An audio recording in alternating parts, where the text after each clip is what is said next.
오늘은 베델산이라는 말씀을 함께 나누고자 합니다. 베델산은 하나님의 집이며 보호함을 받을 수 있는 안식처를 의미하는 뜻입니다.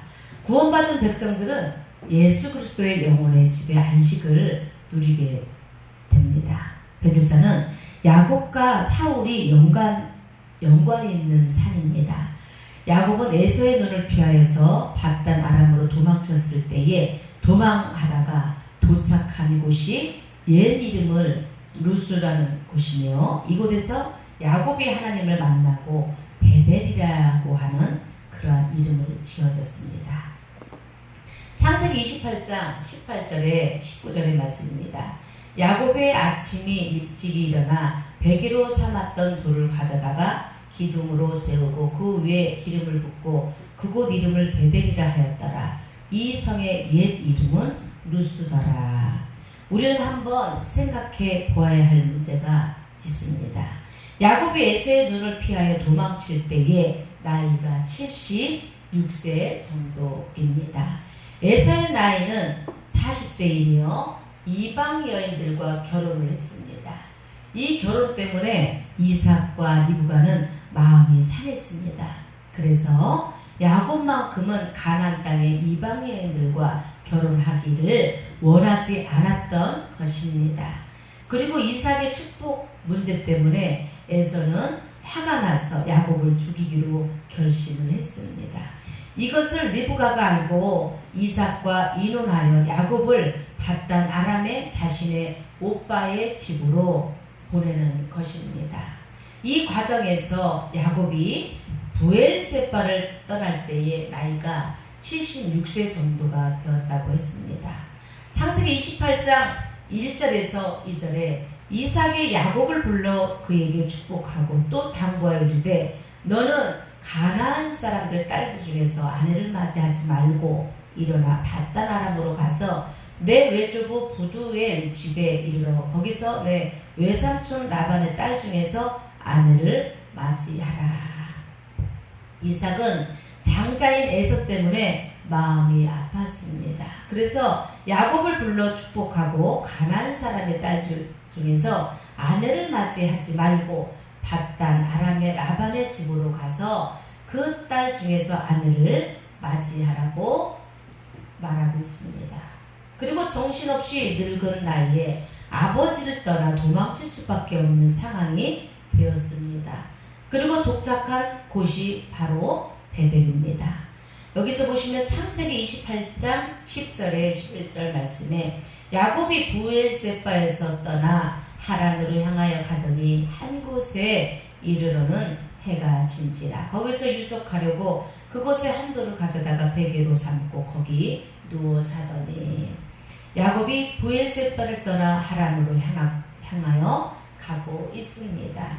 한 곳에 도착하게 되었는데 해가 지고 있었습니다. 이곳에서 하루를 묵기 위하여 한 돌을 가지고 와서 베개로 삼아 거기서 누워 자고 있었습니다. 우리가 여기서 생각해 보아야 할 것이 이것입니다. 현재 야곱은 에서의 눈을 피하여 도망을 쳤습니다. 에서가 화가 났기 때문에 야곱을 반드시 죽이려고 쫓아왔기 때문입니다. 고대 근동에는 사막지대이고 광야이기 때문에 교통수단이 만만치가 않았습니다. 그러다 보니 사람들이 도보로 여행을 하는 경우가 태반이었습니다. 사람들이 하루 종일 쉬지 않고 열심히 걸어가면 약 20km를 걸을 수 있습니다. 이것을 우리가 알 수 있는데 아브라함이 부엘세바에서 모리아까지 3일 길이라고 말씀으로 나와 있습니다. 창세기 22장 3절에서 4절 말씀입니다. 아브라함이 아침에 일찍 일어나 나귀의 안장을 지우고 두 종과 그의 아들 이삭을 데리고 번제에 쓸 나무를 쪼개어 가지고 떠나 하나님이 자기에게 일러 준 곳으로 가더니 제3일 일에 아브라함이 눈을 들어 그곳을 멀리 바라본지라. 아브라함이 아침에 일찍 일어나 나귀의 안장을 지우고 두 종 아들 이삭과 함께 모리아산을 향하여 출발합니다. 이렇게 열심히 걸어서 모리아산에도 도착했을 때에 3일이 걸렸다고 성경은 말씀하고 있습니다. 3일 길은 어느 정도의 거리입니까? 약 60km라는 것을 알 수 있습니다. 그런데 야곱은 베델이라는 지역을 하룻길에 도착합니다. 베델은 모리아산보다 하룻길을 더 가야 하는 거리인데 총 80km라는 결론이 나오고 있습니다. 이 거리를 76세의 노인에서 눈을 피하여 하루 만에 왔다는 것은 야곱의 마음이 얼마나 힘들고 두려웠는지 깨달을 수 있습니다. 숨을 쉴 수조차 없는 촌각을 다투면서 도망을 쳤다는 것을 알 수 있습니다. 인간의 상식으로 절대 상상이 되지 않는 길을 하루 만에 도망쳐 나온 것입니다. 이 정도의 에서를 두려워했다는 것을 말씀으로 보여주고 있습니다. 그런데 야곱이 이곳에서 편안하게 잠을 청할 수 있다는 것은 하나님의 은혜가 아니면 쉽지가 않습니다. 하나님께서 꿈에 나타나셔서 앞으로의 길을 염려하지 말라고 야곱에게 힘을 주십니다.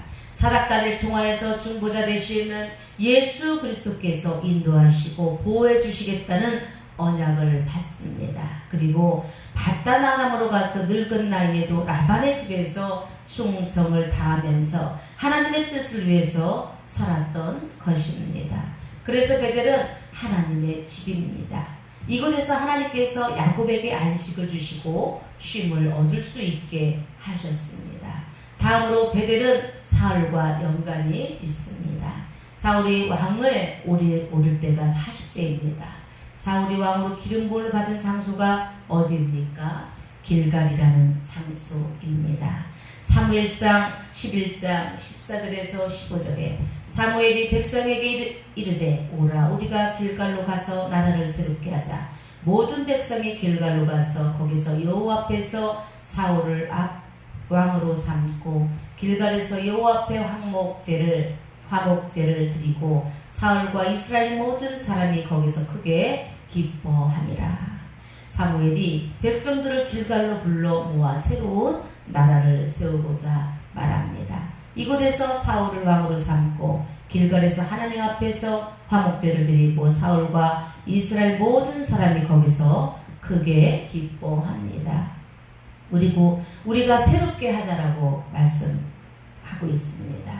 여기서 이 말씀은 새롭게 하다, 갱생하다, 재건하다는 뜻인데 사울은 이스라엘이 세워지고 인간으로는 처음으로 왕이 되는 순간입니다.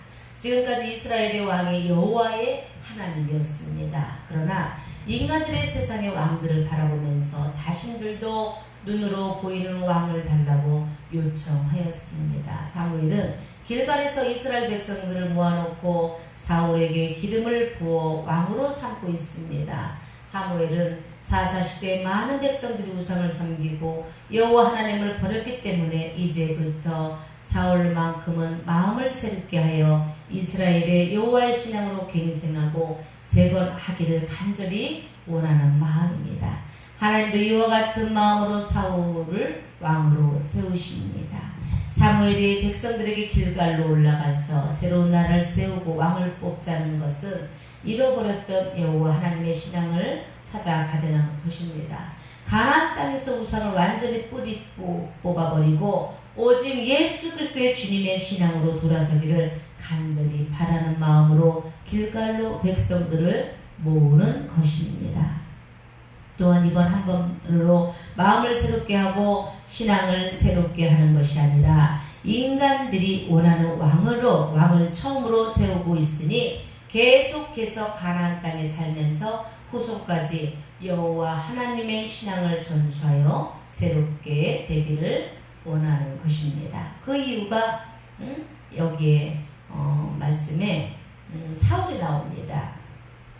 사울이라는 뜻이 이 단어는 요구하다, 간청하다, 구하다는 뜻에 이스라엘 초대 왕인 사울은 이 이름 속에 나타나고 있는 것처럼 인간들이 하나님께 간청하여 세상의 왕과 같은 자들을 세워달라고 요구하여 세워진 왕입니다. 여호와 하나님이 통치하는 왕이 아닌 인간이 통치하는 왕을 원하는 것입니다. 우리가 이것을 보면서 생각할 수 있는 것은 바로 예수 그리스도의 통치를 거부하고 인간이 나를 통치하는 삶을 살면 반드시 고난이 있고 괴롭다는 것을 알 수 있습니다. 어떤 사람은 만왕의 왕이신 예수 그리스도가 통치하지 않고 세상의 재물 앞에 통치받는 자들이 있습니다. 이들은 재물 때문에 괴롭힘을 받게 됩니다. 명예에 통치받는 자들은 명예 때문에 인생이 고단해집니다. 우리의 심령의 만왕의 왕이신 예수 그리스도가 통치하는 것은 바로 복음의 십자가 말씀이 내 안에 계속해서 존재하는 것입니다. 결국 사울은 하나님이 원하지 못하는 삶을 살아가게 됩니다. 왕이 되기 전에 겸손한 자였지만 왕이 된 후에 교만하여 하나님께 버림받게 됩니다. 결국 이렇게 버림받게 되는 것이 베델이라는 산에서 블레셋 민족들을 두려워하여 자신의 번제를 드리는 죄를 짓게 되므로 왕에서 쫓김을 받게 됩니다. 하나님은 완전하신 분이면서 철저한 분이라는 것을 말씀으로 잘 알고 있습니다. 베냐민 지파의 사울왕은 인간들이 요구하여 세워서 실패한 왕입니다. 그런데 복음의 전파하는 그릇으로 세웠던 베냐민 지파의 사울은 주님의 요구에 의하여 세워진 산입니다. 그 말씀이 사도행전 9장 15절입니다. 그래서 주께서 이르시되 가라. 이 사람은 내 이름을 이방인과 임금들과 이스라엘 자손들에게 전하기 위하여 택한 나의 그릇이니라. 사울이 다메섹 도상에서 예수 그리스도를 만나는 후에 눈이 멀게 됩니다. 그리고 주님께서 아나니아와 나타나셔서 사울에게 가서 안수하여 눈을 뜨게 하라는 것입니다. 아나니아는 사울에 관하여 알기 때문에 두려워합니다. 그때 예수님께서 하신 말씀이 있습니다. 주님의 이름을 이방인과 임금들과 이스라엘 자손들에게 전하기 위하여 주님께서 직접 택한 나의 그릇이라는 것입니다. 이 사울은 주님의 요구에 의하여 선택받은 사람입니다. 이 말씀이 히브리어로 이 사울도 같은 그러한 것도 베냐민 지파라고 말씀하고 있습니다. 일부 말씀은 여기서 정리하도록 하겠습니다.